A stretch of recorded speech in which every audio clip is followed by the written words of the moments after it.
नमस्कार मित्रांनो, ठरलं तर मग या मालिकेच्या पुढील भागामध्ये आपल्याला बघायला मिळणार आहे की सायली आता अर्जुनला म्हणते की जर प्रियाच्या तावडीतून माझं गाठोडं काढायचं असेल तर माझ्याकडे एक प्लॅन आहे. तर ते प्लॅन ऐकून अर्जुन म्हणतो की ठरलं तर मग. अर्जुन प्रियाला फोन करतो आणि बोलू लागतो की आम्हाला माहिती पडले की तू सायलीचं गाठोडं कुठं लपवलं. तर प्रिया म्हणते की तुमच्या हाती सायलीचं गाठोडं कधीच लागणार नाही, असं म्हणत तो गाठोडं लपवण्याचा प्रयत्न करत असते आणि तिच्या हातात सायलीचं खरं गाठोडं आणि सगळ्यांच्या जुन्या वस्तू असतात. तर आता ती पळून जाण्याच्या अगोदर तिथे सायली आणि अर्जुनची एंट्री होते. तर सायली अर्जुन तिथे बघितल्यानंतर आता प्रिया खूपच घाबरते.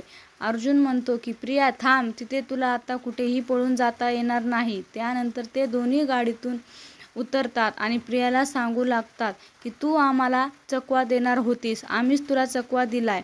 प्रिया आता तुझा खेळ संपलाय. मला तर हे अगोदरच माहीत होतं की तू खरी तन्वी नाहीये, तू फक्त रविराज सरांची प्रेमाचा फायदा उचलतेस. पण आता हे सत्य आम्ही सगळ्यांसमोर आणणार आहे.